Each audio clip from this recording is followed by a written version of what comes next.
So, you've probably heard about the FIRE movement, financial independence, retire early. It sounds incredible, right? The idea of socking away a massive chunk of your income, investing it aggressively, and then quitting your day job in your 30s or 40s to live off your investments for the rest of your life. It's the ultimate dream for so many people who are tired of the 9-to-5 grind. You see these headlines everywhere. How I retired at 32 with $1 million, and you think, I want that. It's marketed as this golden ticket to a life of freedom, travel, and pursuing your passions without ever having to worry about a paycheck again. And look, I get the appeal. Seriously, who wouldn't want that? The promise of financial freedom is powerful. The idea of not being tied to a desk, answering to a boss, or dealing with office politics is something a lot of us fantasize about. But here's the thing that nobody really talks about, the part that gets lost in all the excitement and the spreadsheets. There are some serious hidden trade-offs that come with pursuing FIRE. It's not just about saving money. It's a massive lifestyle overhaul that can have some pretty significant downsides that you need to be aware of before you dive in head first. So today, we're going to pull back the curtain and talk about the less glamorous side of the FIRE movement.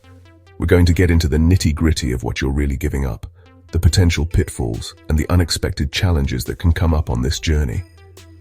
Because my goal here isn't to discourage you, but to give you the full picture so you can make an informed decision about whether this path is truly right for you. It's about being realistic and building a life you actually enjoy, both on the way to financial independence and after you get there. So, let's get into it. The first thing you need to understand is that pursuing FIRE, especially fat FIRE, or a really aggressive early retirement, can become an all-consuming obsession. It starts innocently enough. You create a budget, you start tracking your expenses, you open an investment account. But soon, every single financial decision gets filtered through the lens of how will this affect my FIRE date? That $5 coffee, that's delaying retirement by a day. A dinner out with friends, that's a week's worth of freedom you just spent. It can get to a point where you're so focused on optimizing every single penny that you start to miss out on life itself. You might find yourself turning down social events, postponing vacations, or even putting off major life decisions like getting married or having kids because they don't fit into the spreadsheet. The entire goal of FIRE is to buy back your time and freedom, but the irony is that the process of getting there can feel like you're building a stricter, more isolating cage for yourself. You become so laser-focused on the future that you completely forget to live in the present.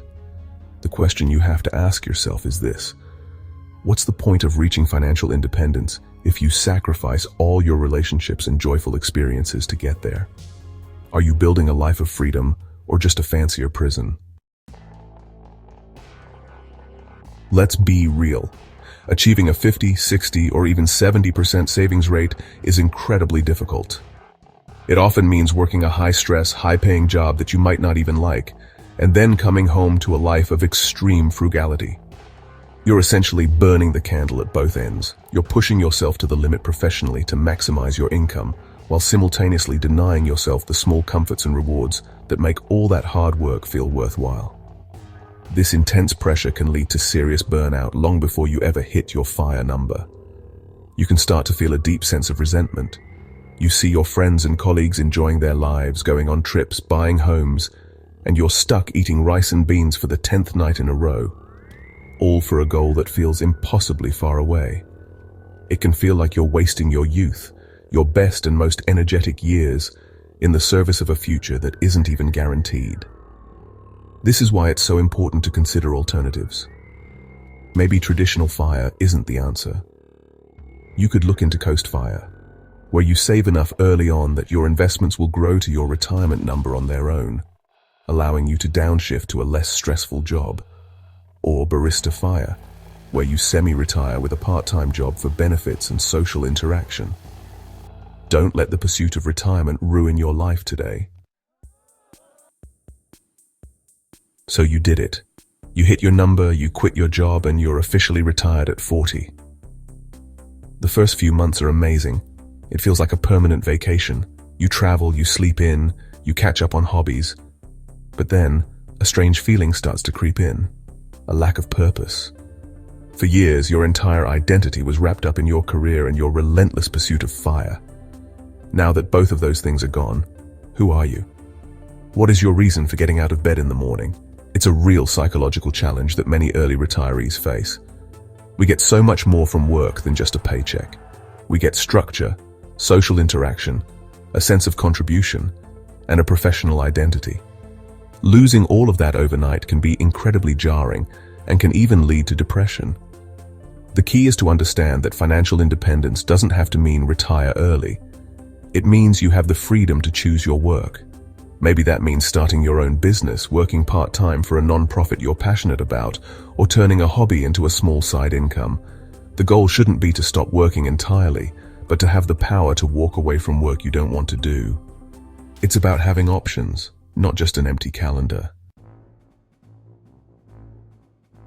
When you retire at 65, your retirement funds might need to last you 20 or 30 years.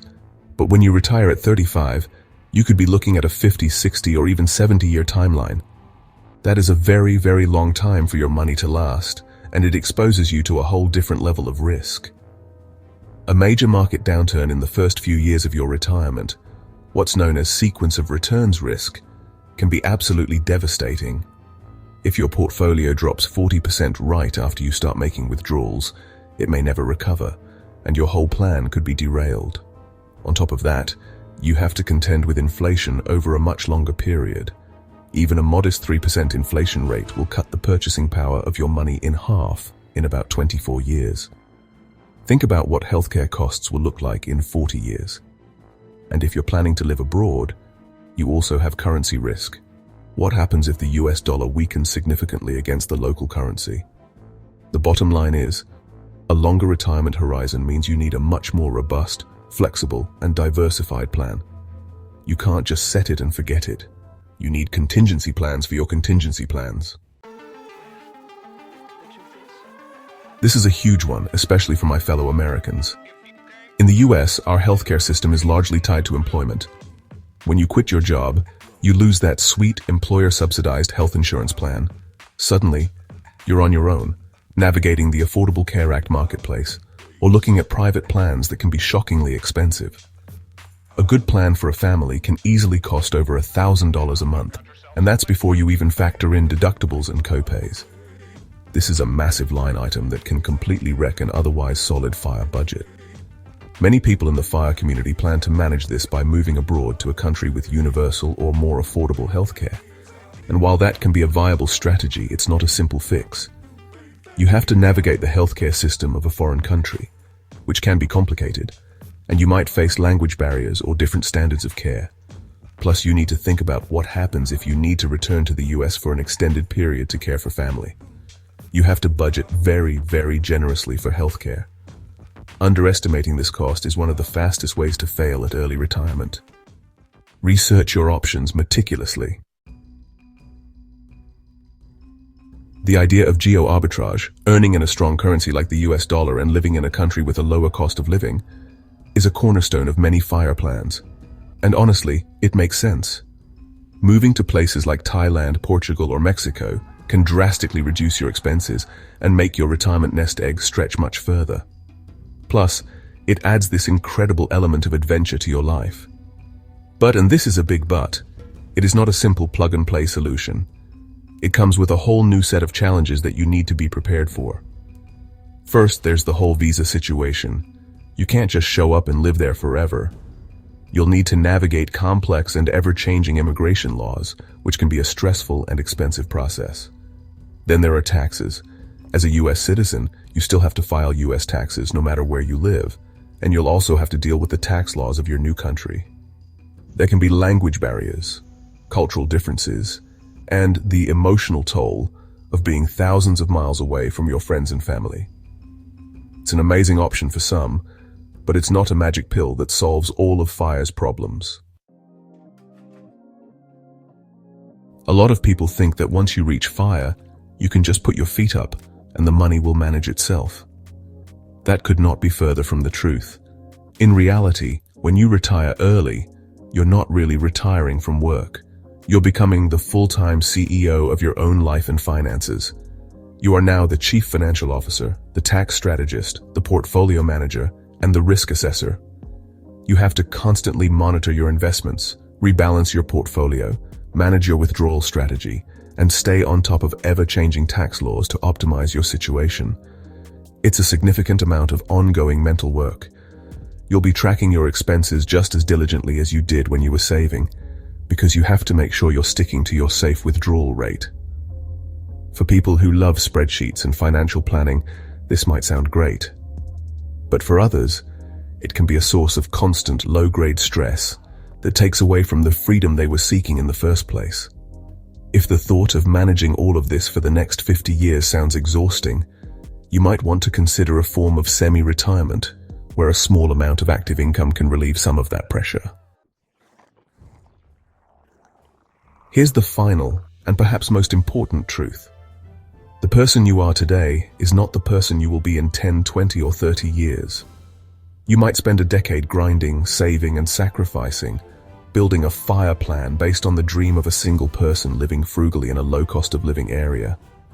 You finally reach your goal, and then you meet the love of your life. And guess what?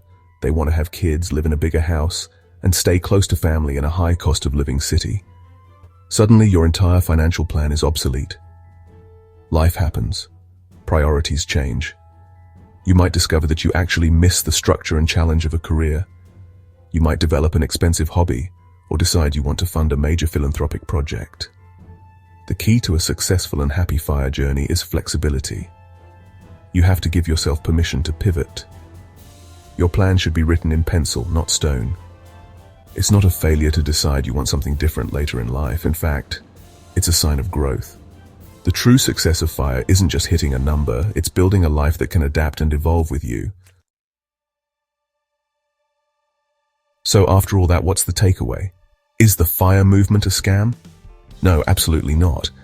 It's a powerful tool that has helped countless people take control of their finances and build lives with more freedom and intention. But it's crucial to go into it with your eyes wide open, fully aware of the trade-offs and potential challenges we've talked about today. It's not just a math problem, it's a life problem. You have to make sure you're not sacrificing your present happiness entirely for a future that may look different than you imagine. The most successful FIRE journeys are the ones that are balanced and flexible. It's about finding a sustainable path that allows you to enjoy the process, not just endure it. Maybe that means aiming for coast FIRE instead of a super early retirement. Maybe it means building more buffer into your budget for fun and spontaneity. Or maybe it means redefining what retirement even means to you. It's about designing a life that fits your values, not just chasing a number on a spreadsheet because a blog told you to. Bottom line, FIRE isn't for everyone. It works best if you're comfortable living below your means, flexible and willing to keep learning and adapting. But it's okay to slow down, change direction, or take breaks. The ultimate goal is to build a rich life, not just a life of riches. So I'd love to hear your thoughts in the comments below. Are you pursuing FIRE? What are some of the trade-offs you've considered? Thanks so much for watching. Like and subscribe.